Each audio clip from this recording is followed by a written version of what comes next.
Imagine dropping a live human into like a completely virtual 3D rendered studio.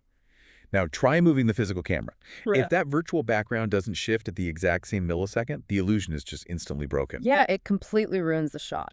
Right. So today we are doing a custom deep dive into a device that solves this basically impossible math problem autonomously for you.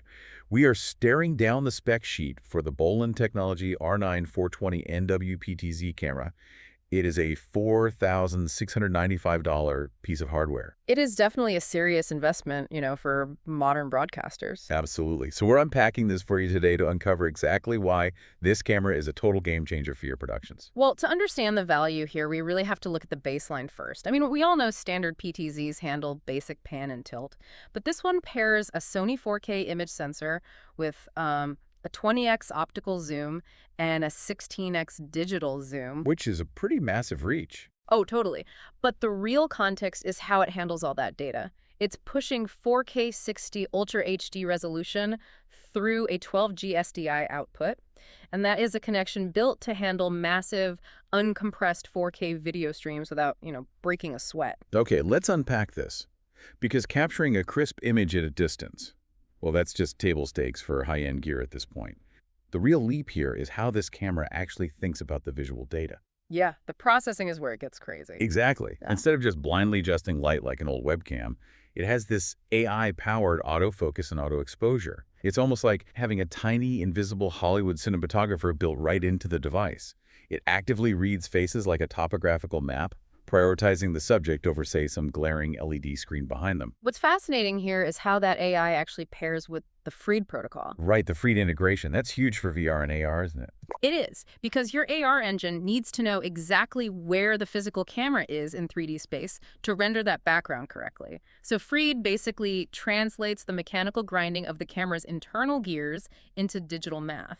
So it's tracking like the exact angle of the pan and tilt. Yes, and even the microscopic shifts in the zoom lens, it feeds all that spatial data to the AR software in real time, so the real and virtual worlds just stay perfectly locked together. Wow, so the camera is generating uncompressed 4K video plus millisecond accurate freed spatial data simultaneously. Exactly. And normally, trying to push all of that out of one single camera would completely choke a standard network. You'd need a massive external encoding rack. Which brings me to the specs. Here's where it gets really interesting. But I have to admit, I was pretty confused looking at this part. It boasts about having simultaneous 12G SDI, HDMI 2.0, and IP video outputs. I can see why that sounds like a lot. Right.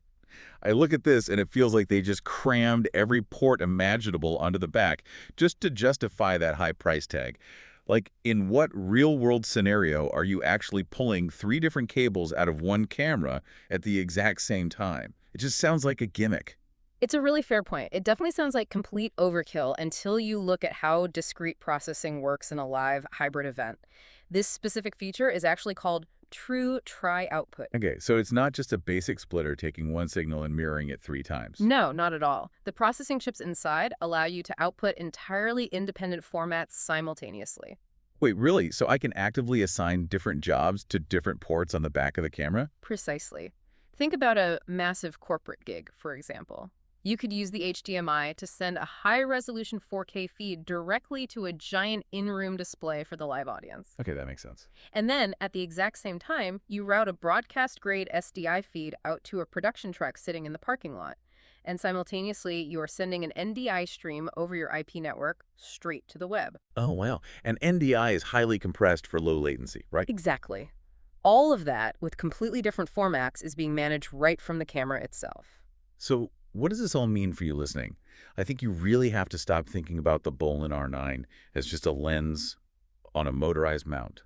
It's effectively a miniature broadcast truck. It genuinely is. It's a complete ecosystem replacement. What used to require multiple devices, format converters, external switchers, and just a massive web of extra cabling, well, now it's all processed autonomously inside a single housing. It's an all-in-one smart node for virtual and hybrid live broadcasting.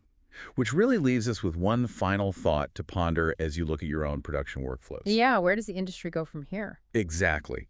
If we are now looking at PTZ cameras that use AI and the Freed protocol to autonomously track subjects, map facial topographies on the fly, and manage complex AR spatial data flawlessly, How long until human camera operators at live events become entirely obsolete?